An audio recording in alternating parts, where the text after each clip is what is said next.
Hello, I'm James Fitzsimons and welcome to the Career Scoop, a podcast all about career progression, advice and experiences aimed at assisting those who are in career transition.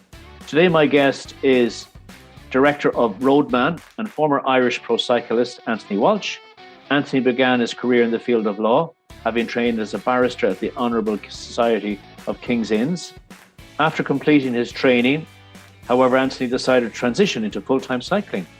In 2013, Anthony founded his company Roadman, which is now an internationally recognized coaching company, which helps time-crunched athletes use cycling as a tool to improve health, happiness, and longevity. Anthony, I'm delighted to welcome you to the show. Thank you very much, James. That was a mouthful of an intro. Well, I got it right. Normally I have to do it a number of times. But the most important thing to share with our listeners, we are both Northsiders.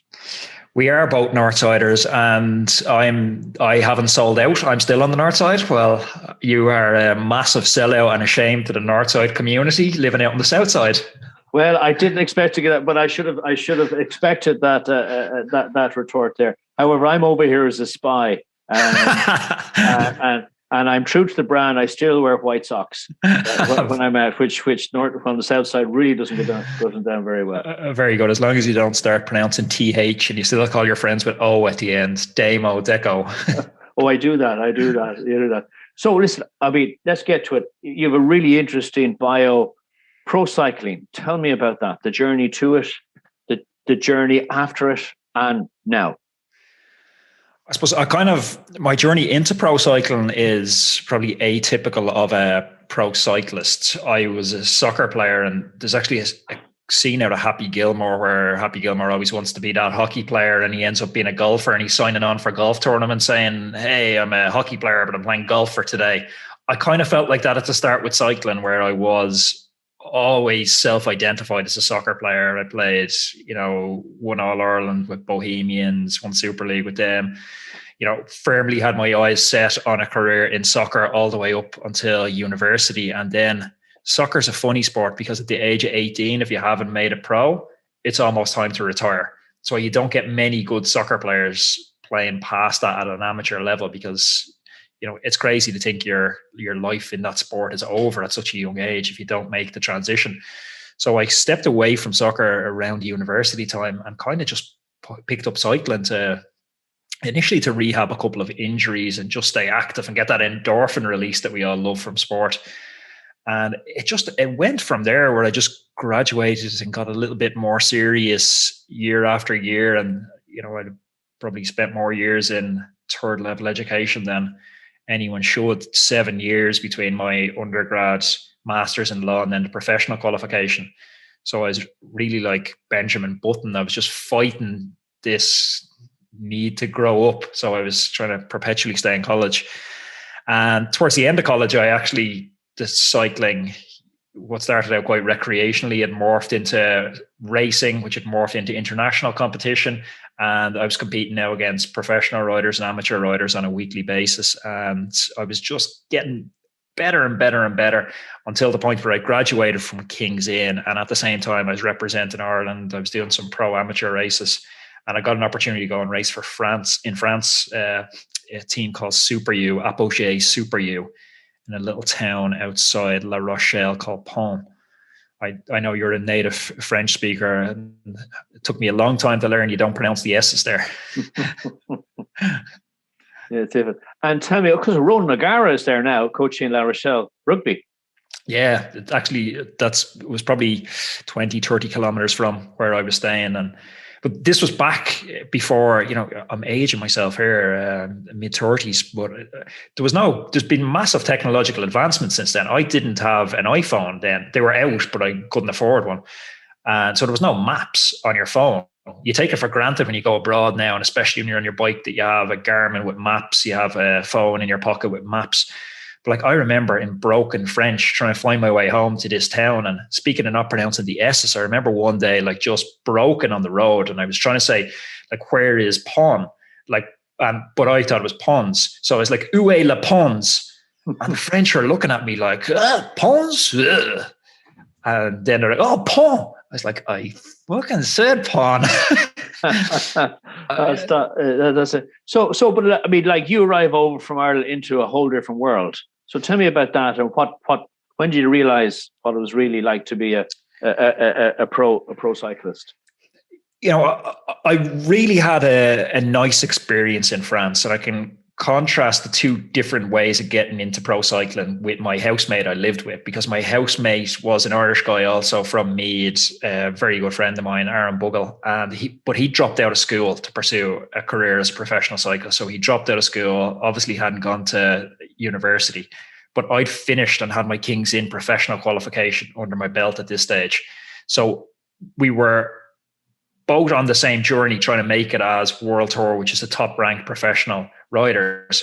And I felt like I had a safety net underneath me. So I was able to enjoy the experience a lot more.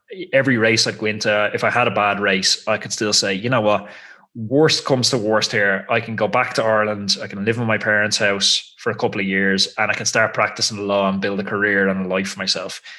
But he was literally fighting and scrapping for his life, for his dinner. He was, thinking, if I go back home, I'm going to have to get a job as an apprentice or a labourer on a building site. His dad was in construction.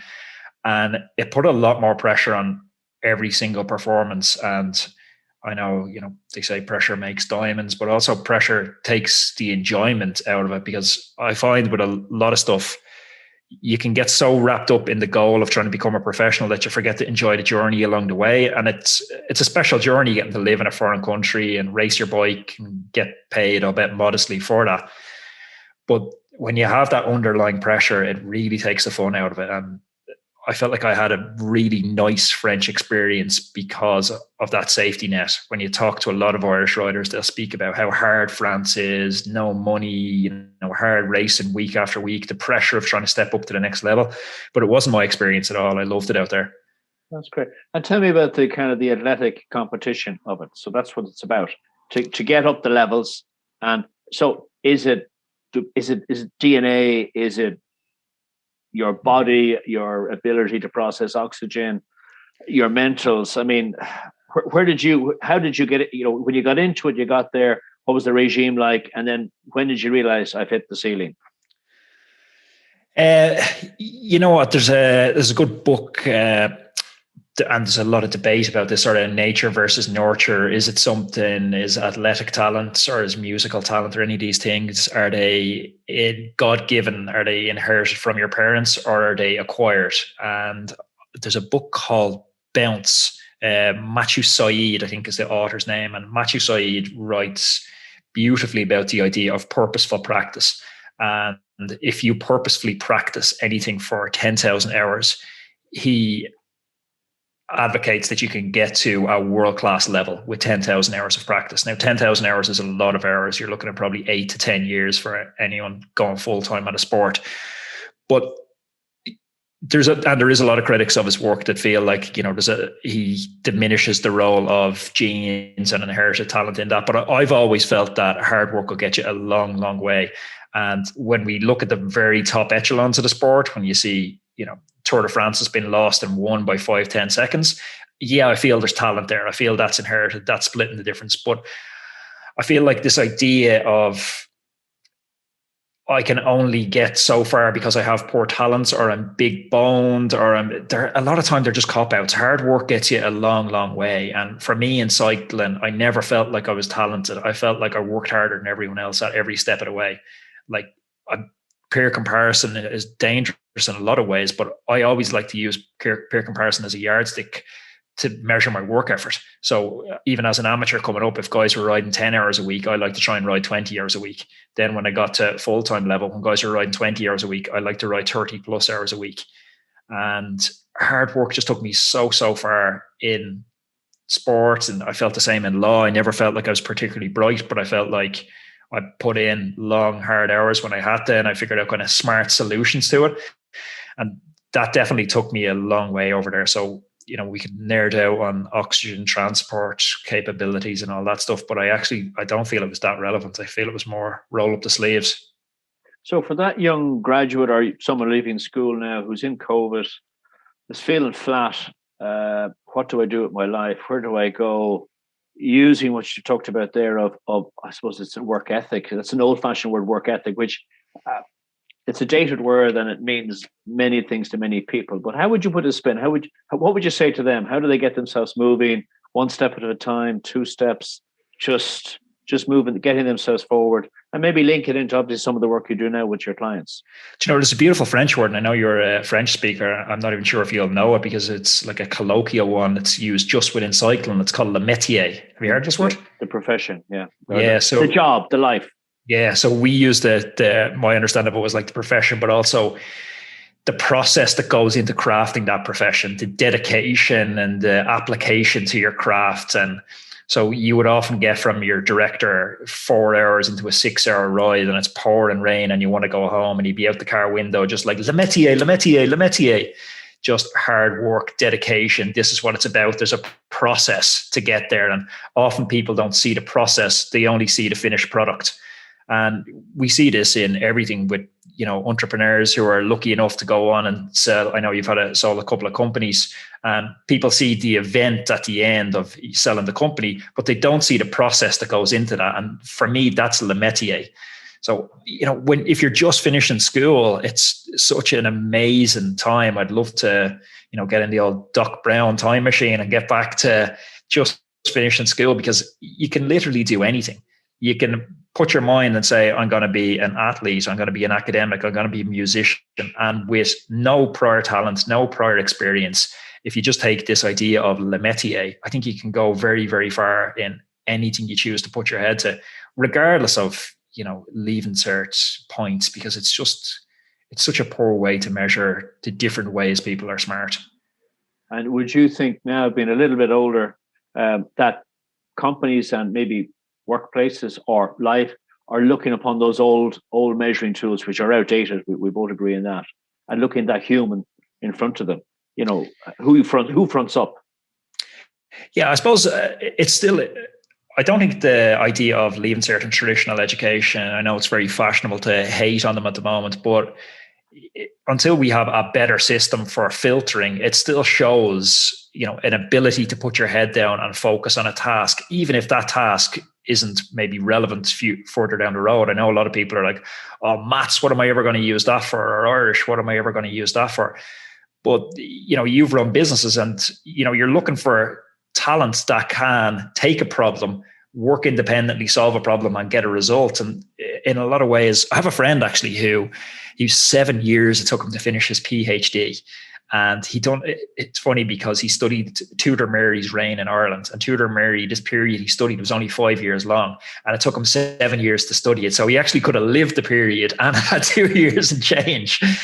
But if you rang me up tomorrow and you're like, you know what, I'm looking for somebody who can take a complex problem, show single focus on this complex problem for a 7-year period, I'm like, I have just the man for you. He is single focused and dogged and won't quit until he's finished this problem. I think that's still a valuable skill. What about confidence that underpins that ability to, whether people are afraid of being seen falling down? Because going back to cycling, there's no hiding. You either finish the race or don't, or you play wherever you place. Yeah, and I think it's something that I never would have classed myself as someone confident, but I almost have 2 tiers of people in my life. I have a close circle of friends and family members, and I massively care what they think about. And then I have outside that circle, and we all have this public versus private life, but I think that's been accentuated with social media. And I just absolutely do not care what they think, this wider group. And I think that helps you. It's definitely helped me operate from a purer place a lot. And I host a cycling podcast, the Roadman Cycling Podcast at the moment. And, often you're never going to please everyone. I cover a lot of topics that are quite on the edge, controversial, whether it's transgenders in sport or doping. And I try not to sit on the fence. I try to have an opinion, but you're always going to offend somebody, and you're always going to have a legal letter rolling in for a cease and desist. And the thing is, as long as you're true to your values on it, I think it's fine to block out that noise around you and think, you know what, I have my sort of core value system, and as long as I'm acting, and the COVID restrictions have been a great example for me, because even at times your own moral compass won't line up with what the legal compass is. And for me, at times during the COVID, 99.9% of the time, my moral compass will line up with the legal compass. But I felt just some of the restrictions around COVID were just not healthy. And I was like, my moral compass is what I use that as the higher order of precedence than the legal compass. So, I was out riding my bike in the Wicklow Mountains on my own, even though it was 5 kilometer restrictions. And, I'm living in Clontarf, which is, if I had to stay within 5 kilometers, it was very crowded beaches, and I could go up to the Wicklow Mountains on my own and not see someone for hours.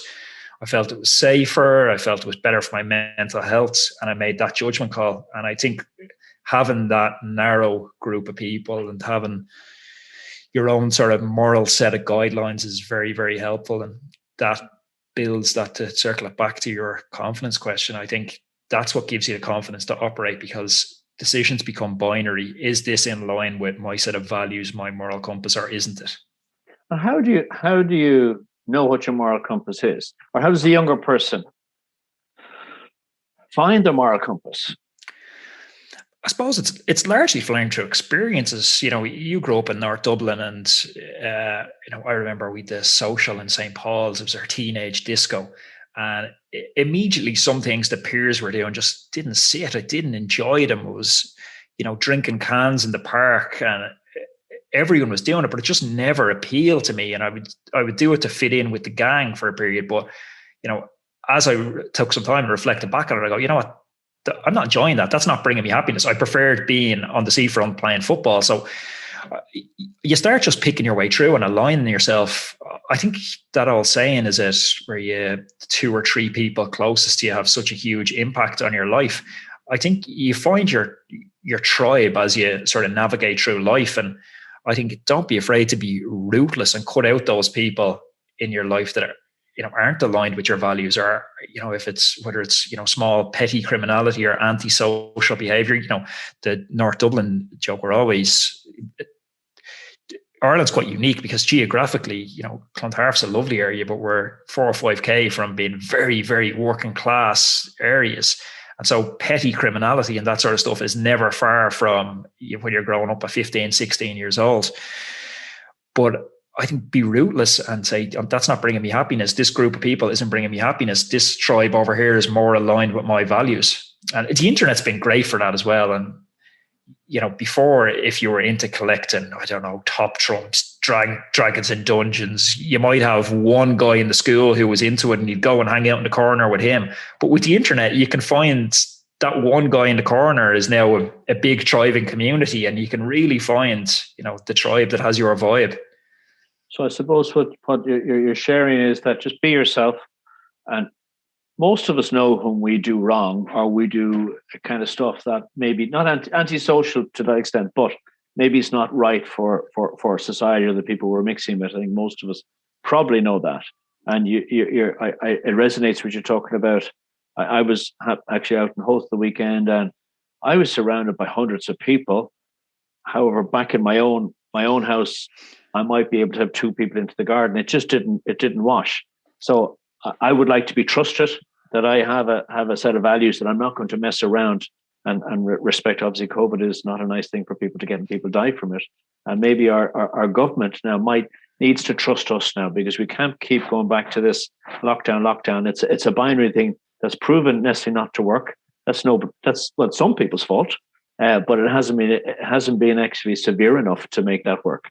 I think you're from a legal family. I think interest in, I remember in law school studying this, and it's this area of jurisprudence around the Nuremberg trials where they brought in, it's a fascinating area for anyone to dip their toe into law and read about. They brought in, colonels, generals that were Nazis and that had gassed thousands of Jews, or overseen orders that gassed thousands of Jews. And they brought them in and they said, look, you're charged with killing hundreds and thousands of Jewish people in gas chambers. And they said, but we were just following the laws. How can it be a crime if we were just following the laws? So here you have this conflict of what's moral killing somebody isn't moral, and what's legal, they're following German law that you have to kill Jews. And I think that's the first time it came to my mind saying these don't always have to be the same thing. And, to summarize the ruling in that, it was there is a law that's above the law, and that's the God-given law. And even if you're not in a religious sense, it's your own sense of what's right and wrong. And that's, trumps legislation, so to speak, a lot of times. No, it's interesting in that. But going back to your job now, your profession now, tell us what you do, obviously, within Roadman. I know you work with lots of people. I'm curious. I haven't had the pleasure of it. I've heard a mutual friend of ours has, and he speaks very highly of it. So tell us what it's about.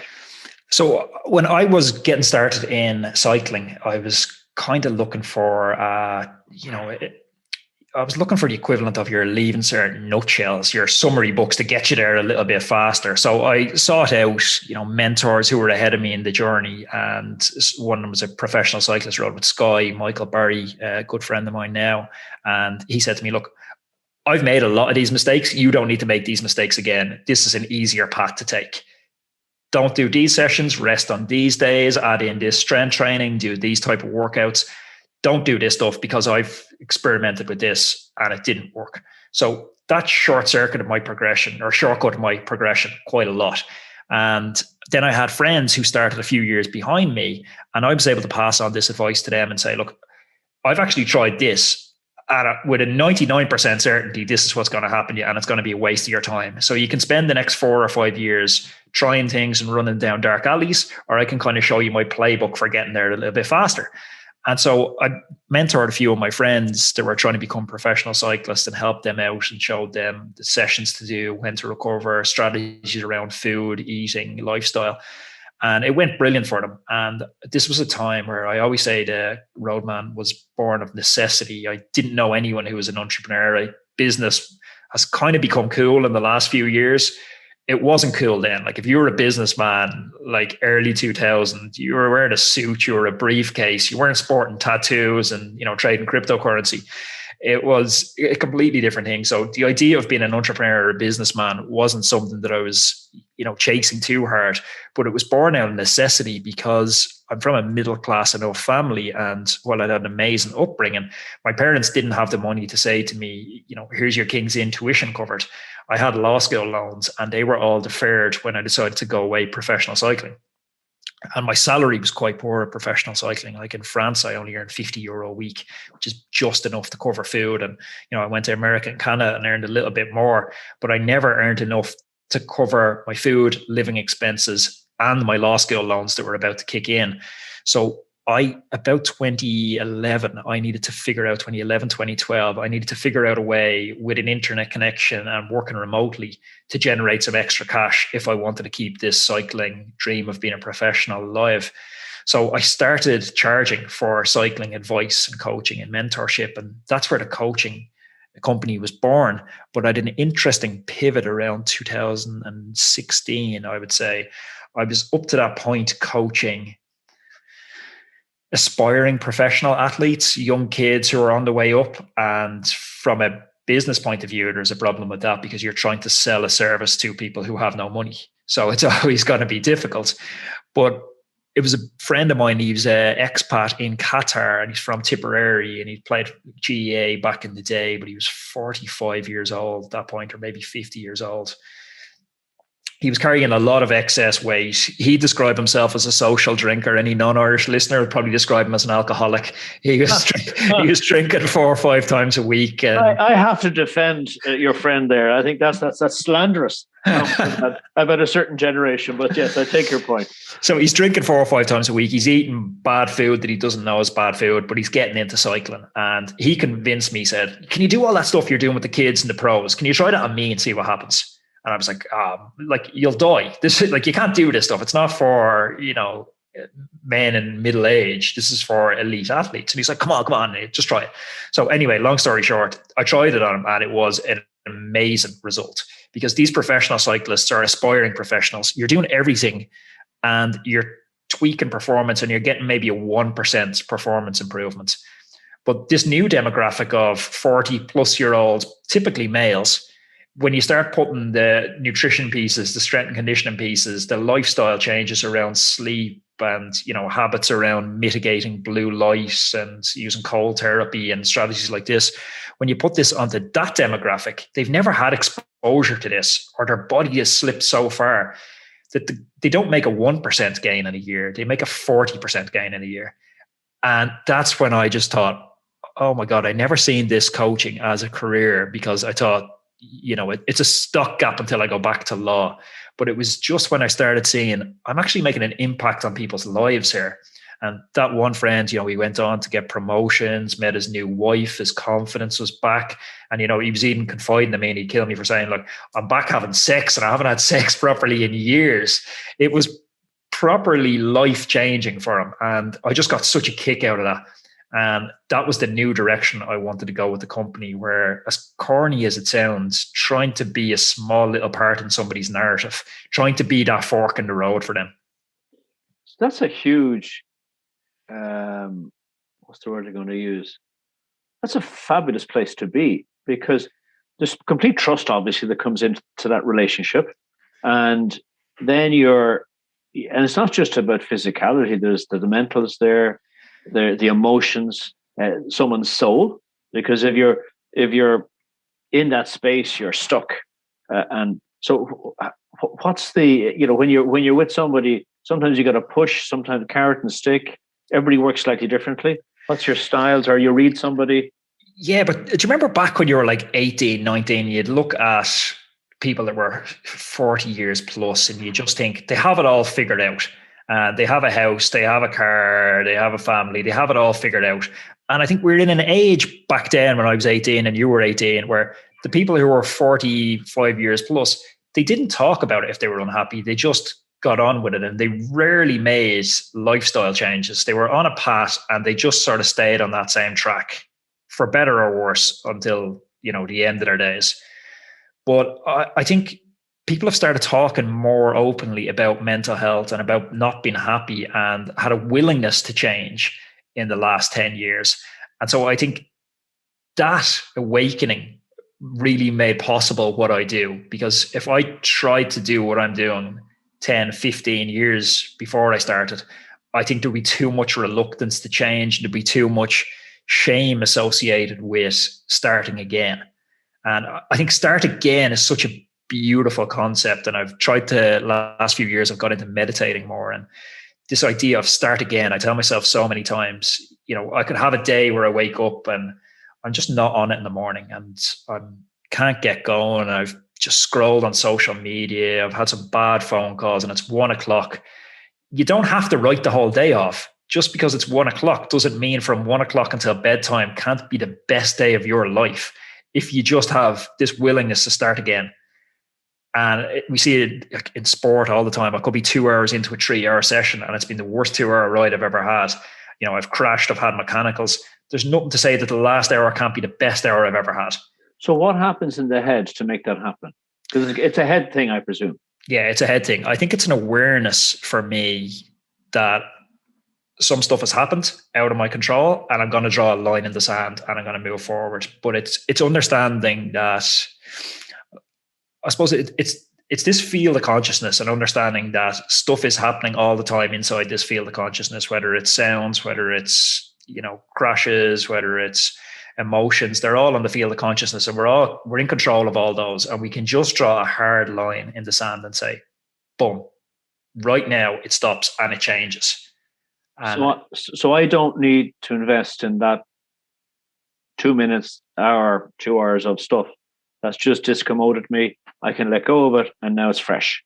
It needs to be a willing stop, calm yourself down, understand what it is that has been causing that hardship, but you don't need to carry it forward. It's gone. As soon as it happens, it is gone, and you do have that power to not hold on to it. It's a choice you're making to keep holding on to it. Like the car that cuts me up down the road, it's, a uniquely cycling problem, and we've this us versus them with cars and cyclists. The car that gives the close pass and then flicks you the bird out the window and shouts at you. You can hold on to that anger for the next 3 hours on the ride and let it suck away at you, but the car's gone. You can draw a hard line in the sand and choose to let go of that emotion and move forward and enjoy the rest of your day. But to learn how to do that, that's the gift. And I'm thinking, say, some younger people who are a bit stuck, and what am I doing? The world's closed down. I can't do my college and my exam, and I'm frustrated. My life's been taken away. Any tips how they process that, and then keep processing to get that technique. Yeah, I'm casting back my mind to when I used to study. It would have been a super important skill to have then, because you could have had to allocate a 6-hour study block for yourself. And 4 hours into the study block, it's going really bad and you've taken nothing in. But you can draw a hard line there and make the next 2 hours the best 2 hours you've ever had. A very valuable tool I've been using is meditation, and guided meditation is a great way to get started with that. And there's an app I'd recommend people to listen to. I think there's a free trial on it. The name of the app is Waking Up by Sam Harris.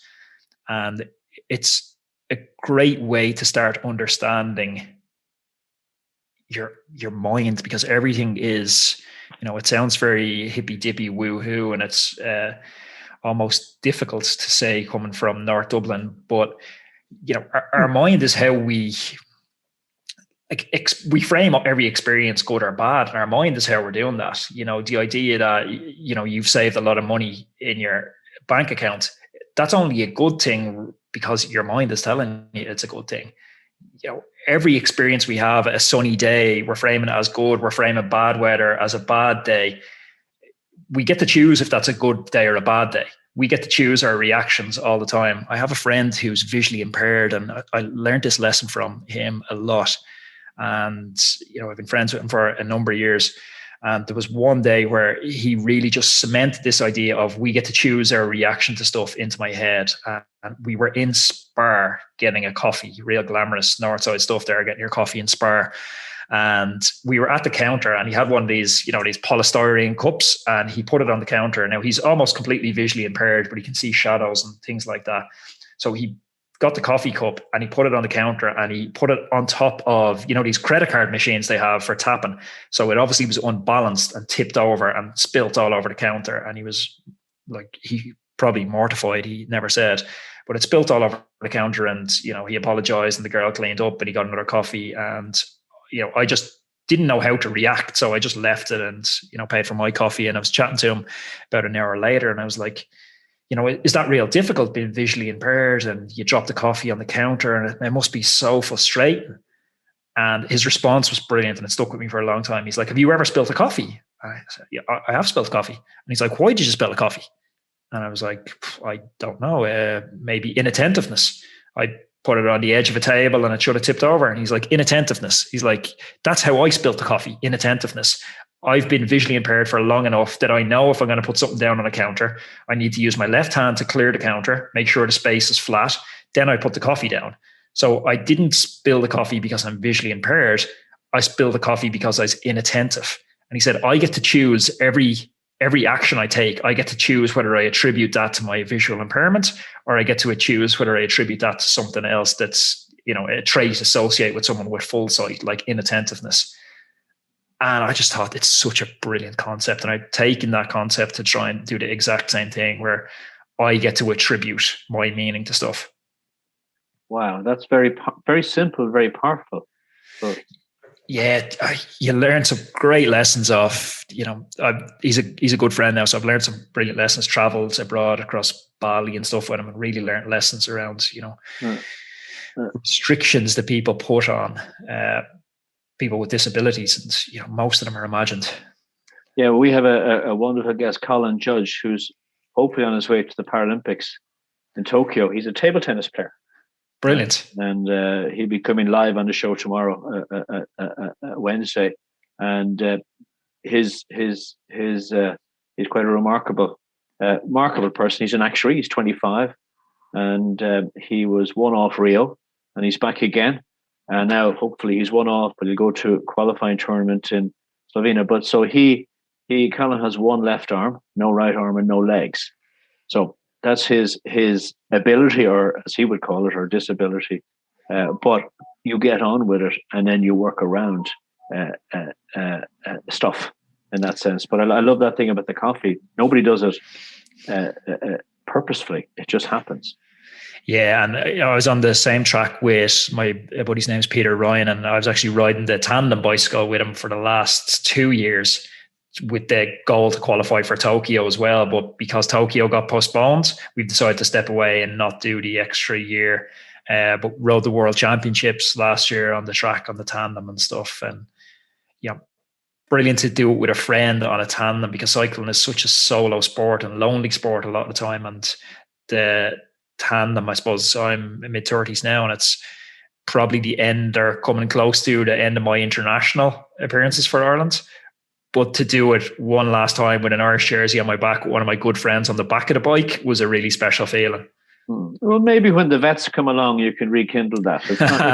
I don't know. It's not, well. There's a age group for everybody. So it, as I said, what you're doing, how you keep feet. But coming back to your clients, and I think it's a great, your the company, Roadman.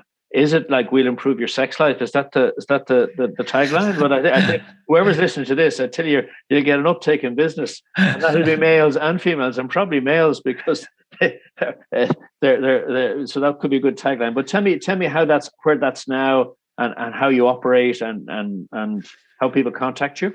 I think how we operate is, it's been nearly an extension of a personal vision I've had for myself in the last few years. And as I'm experimenting with stuff and finding, practices useful, I'm incorporating them into stuff we recommend to clients. And increasingly over the last few years, I'm not sure if you've read much Stoic philosophy.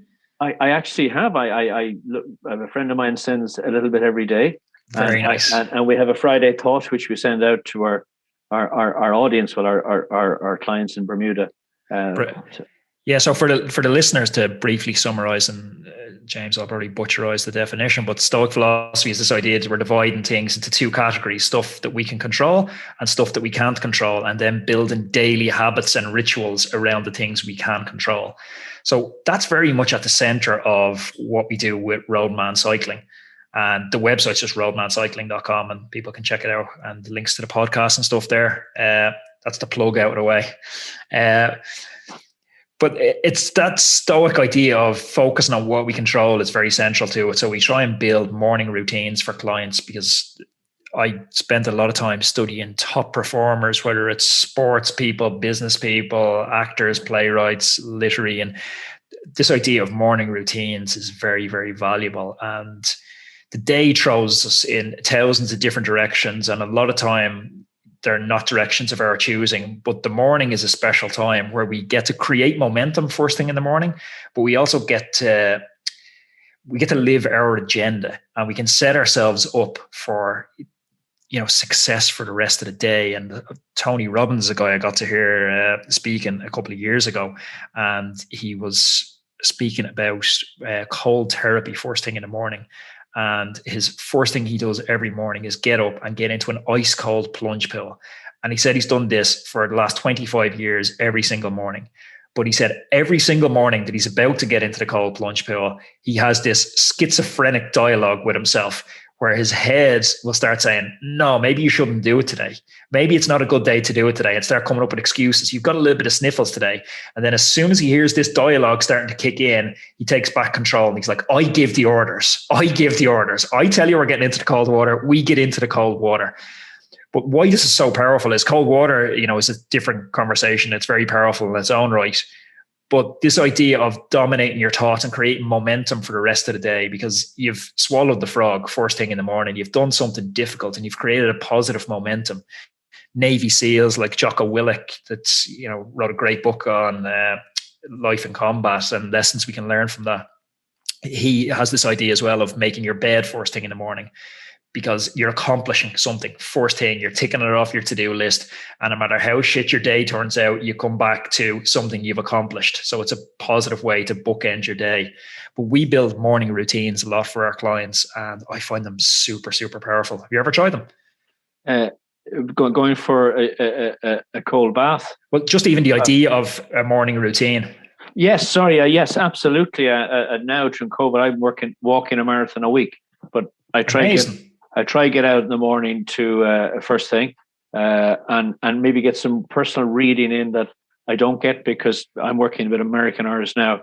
So, but that does set me up. Fresh air, oxygen. I'd probably meet appropriately social distance people walking around and have a little gas, little chat. I love that. I like that little energy, a little hit energy. And most people now, it's funny, I would have found some people, and I don't want to disrespect anyone, who they were too busy to talk to you maybe a year and a half ago. Now they've realized that 5 minutes is a good investment. They may or may not get something from me, and not that they're looking for something, but just energy. There's energy transfer from both of us. And your little 5 minute chats, how are you doing? Lovely day, beautiful water. I'm lucky I live beside the sea. And so, yeah, that's very important for me, particularly around my own mentals. And you're ticking so many of the boxes there. I'm not sure if your listeners have heard this idea of blue zones. There are areas in the world that have the highest concentration of centurions. So these are people that live beyond the age of 100 years. And there's huge studies carried out on these areas of what are the commonalities, like what lessons can we learn from these centurions that can help us live a little bit longer. Where you're ticking so many of those boxes straight away. It's exercise first thing in the morning. It's vitamin D from the sun. It's social connection from chatting to people. And these are some of the common threads of people that we see living very happy, healthy lives long beyond 100. Yeah, no, that's but to me, I don't know. It's intuitive on one level. Maybe I've always grown up running around, running after something, whether it be a ball or up in St. Anne's Park or Fairview Park, which great funds are out in Darndale or out further again, which was always great fun. Now you had to move fairly quickly when you left the game.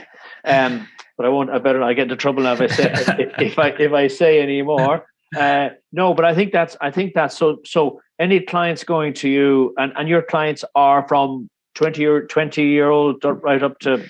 They're from 20 all the way up, but I'd say increasingly over the last few years, we're seeing kind of 35 upwards. And when I say upwards, like our oldest client, I think is in his mid 80s at the moment. And honestly, like he'd put me through his paces if we went out for a 4-hour bike ride. Very, very strong guys. And, all sort of socioeconomic backgrounds as well. And I think that's where cycling is great. And it's pulling together, people from, the 1% of our society and working class all riding together in a bunch. And it's great to see. I guess networking. What's your thoughts?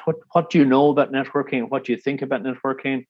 Like you've set up a business, which connections are not important there, but they're the shared connections of people recycling stories and the old-fashioned way of word of mouth. Yeah, I'm conflicted on the idea of networking. On the one hand, I don't like these type of networking events and breakfast mornings and stuff. It just feels so contrived. And even I've wrestled with this when I've been away on cycling trips where a friend of mine has had a free trip and he said, well, come away because it'll be great for you to meet some of these people. It could be the Dublin Chamber of Commerce or something going away. And I'm kind of gone away and I'm almost at one point a little bit uneasy because I'm looking for something from that relationship. And I don't think it's a nice place to start a relationship. And none of the meaningful relationships in my life have started from a place where I'm giving with a hope to get back. They've all started from a place of more purity where we had a common interest, or I'm given without an anticipation of receiving. And I don't have any meaningful relationships in my life that started from those sort of contrived network settings. But having said that, I've been slightly lucky with cycling in the last few years because, cycling's been dubbed the new golf in the last few years. And increasingly there's been a demographic getting into cycling that maybe previously would have been going to these networking style events and lunches and things like that.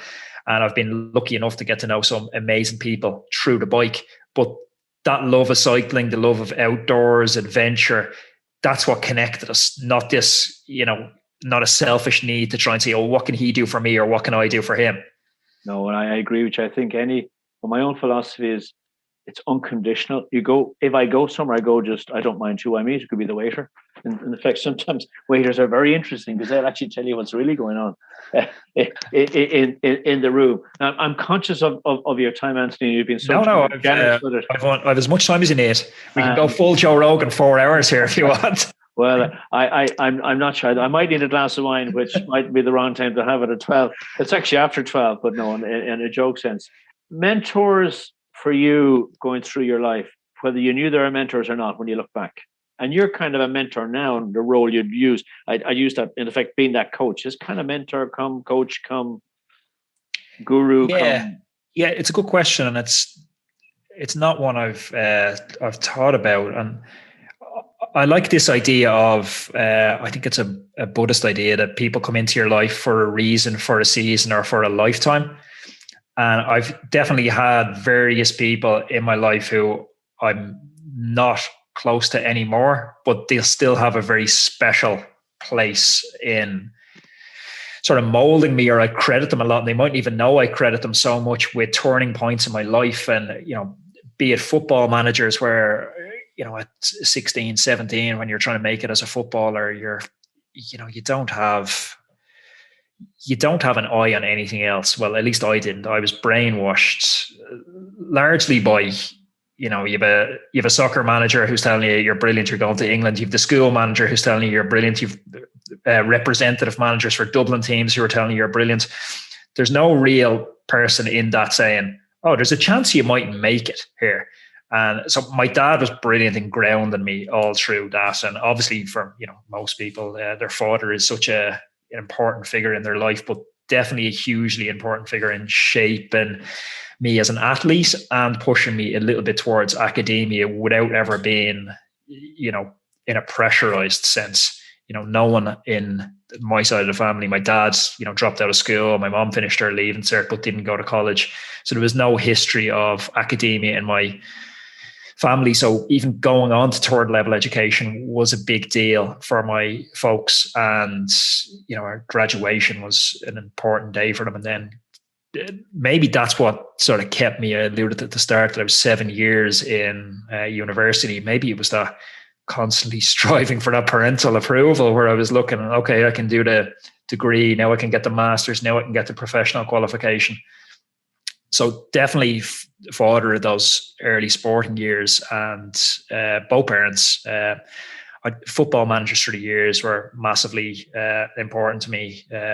I've had cycling teammates, and then we've a mutual friend, even we were speaking about off air before, Deck Ryan, you've had in the podcast, has been brilliant in business stuff and pointing me in the right direction in the last few years. But yeah, circling back to that, people for a reason, a season, or a lifetime. I think it's a nice expression, and it's a nice to know that you don't have to hold on to those relationships, that someone came into your life to steer you at a time in your life when you needed steering, and you don't have to feel bad about letting that relationship, atrophy or die, that it served its purpose and we're both happy to move on. We'll meet at some point down the road. I'm sure I'll meet, great teachers in St. Paul's. One of them, Fergus Ryan, who was brilliant and got me into cycling. And, I don't see him as much, and we're not as close as we were at times, but, I'll see him for a point, or I'll see him and I'd be like, we never lost touch. But yeah, I suppose it's that combination of all of them rather than it being one standout person. It's people have come along and kind of served their purpose and then moved on. I like your concept of relationships are there that they have maybe achieved what they were supposed to achieve, and then they maybe move off, and maybe if they move off the right way, that maybe in the future they will rekindle, and that would be my own philosophy. And it takes all the emotiveness or that potential hurt when someone moves away, and it, for whatever reason, it may not have worked as someone thought it would be, but it's really to accept that and then move it on. And maybe back to your other philosophy around, you get up in the morning, it mightn't have been a great start to the day, move on. Yeah, people get so busy when you get older. Like when you're in your late teens, you're in your 20s, you can call up. Like I remember we used to play a five-a-side every Thursday night. I'd have 50 people in my phone book that I could have called to say, do you want to play a five-a-side tonight? I tell you, I would struggle to organize a two-a-side at the moment. Everybody is so busy with their own things, and it's not a reflection of your relationship with them. It's other stuff in their life, demands their attention, because we're all in different phases as we journey through. And some people are on exceptionally stressful periods in work where they need to get something across the line. And just because they need to get something across the line doesn't mean I'm any less important in their life, or they're at an important juncture of a relationship or family. And, I think good friends, like you were saying, you can always revert back to them if you leave those relationships, from a place of love rather than a place of resentment. I understand. So to close out, last question, 5 words to describe your journey so far. I mean, you're young, you're kind of mid-ish 30s. So the last, what would 5 words, 2, 3 words? Yeah, it's a good question. You're hitting the good questions today. You do a lot more research for your podcast than I do with the good questions. I'm just kind of winging it on mine. The journey's definitely not straight. And is that a word? Not straight. It's a hyphen. Well, I'm very comfortable. I did pass English, so that works for me. It's definitely not straight for me. It's this idea of you start at a destination, you start at a beginning and you finish at a destination. And it's a linear journey along the way. It's been just such bullshit for me that you start with a destination in mind and you go up a little bit and then you take 4 steps back and then you come back up and you plateau for a bit and then you have a massive period of acceleration. And cycling's been like that for me, where I've had periods where I've really progressed, periods where I've stagnated, periods where I've gone backwards, but I've kept kind of stumbling forward with it. And I think when I started thinking about business and thinking about where I wanted my life to go, I kind of had a vision for how I wanted my life to turn out. I had a vision of how I wanted to spend my days. And I started very much with the finish line in mind. I want to get up in the, like just before this podcast, I was down on the beach, walking the dogs and had a coffee, come back to a podcast. I'll have breakfast now, a late breakfast with my girlfriend. And I'll go ride my bike after, I'll do a little bit of work, read this evening. And that's kind of the vision I had for my life. So I've tried to step into that vision. I'm not giving you 5 words here at all. I'm too long-winded. But step into the vision is really important for anyone listening, because it's within everybody's gift. Anyone can do this. That's the bit that's part of this podcast. Anyone can borrow or listen to someone's journey and say, maybe I can do that. And they can. And trigger words are very important around that. I think when you have that vision at the end of what you want your day to be like, because your days become your weeks and your weeks become your life. So if you have that vision of what you want your day to be like, what you want your week to be like, you can start making decisions and it becomes very binary. You can say, okay, well, taking this job, taking this loan for a new car, this doesn't get me closer to this vision I have for myself, because my vision's walking on the beach with my girlfriend and the dog. And what you need around that is it's free time. It's not a lot of cash. So at points in the journey, then I found that having that vision, it clarifies my decision making, because I don't chase after things that I don't need. I don't feel the need to, buy the latest 2001 car, because it's not really aligned with my vision. And actually, it's the opposite to my vision, because what I need to get that car is money. So I'm going to need to spend more time generating cash, taking loan repayments, and it's getting me further away from this vision. So at every point along the way, it's having that sort of binary lens on it where you say, is this action aligned with my vision, or is it going to hamper me getting towards that vision? And that's worked really, really well for me. And I think the vision can change as well, but it's definitely changed for me from when I was 18 and wanted to be a professional footballer to when I was 25 and wanted to be a professional cyclist to, now when I don't know what I want to be. That's okay. Well, that's great. So vision really is the word that sits above the 5 words.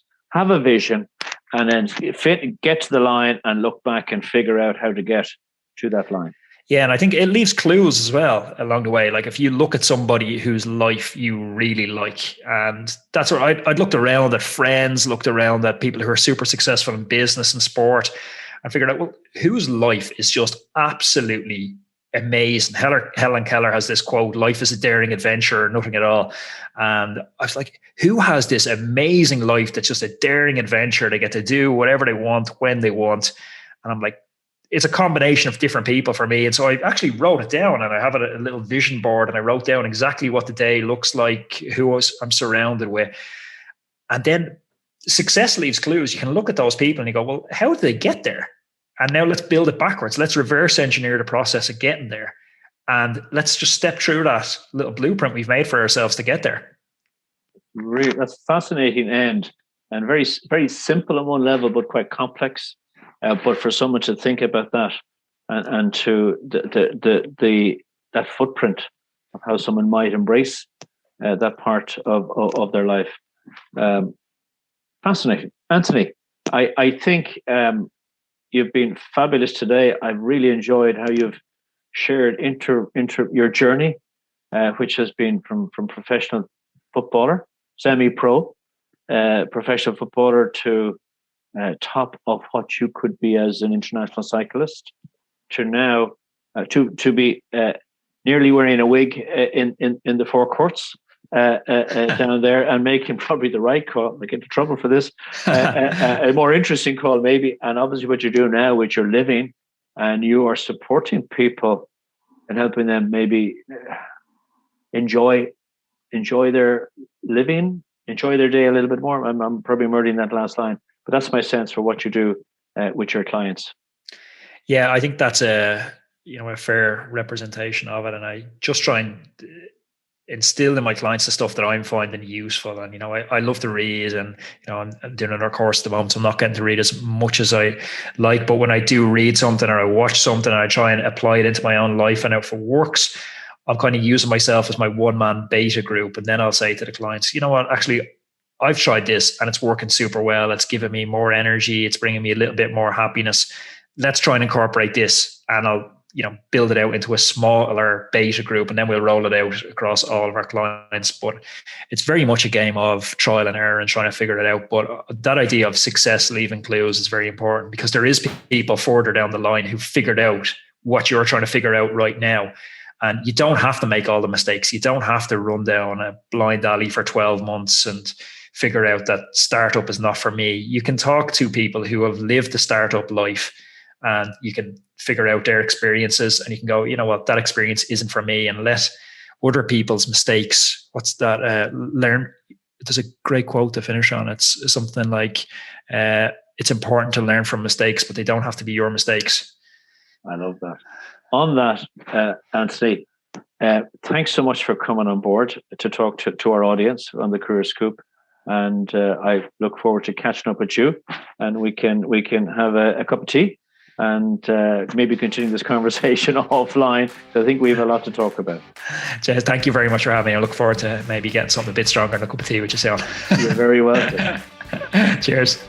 Thank you for listening to the Career Scoop, brought to you by Elevate Career Advice and Elevate Executive Selection, Dublin and Bermuda. I'm James Fitzsimons, and I hope you enjoyed listening. Join us next week for more episodes of the Career Scoop. Hope to see you there. Bye.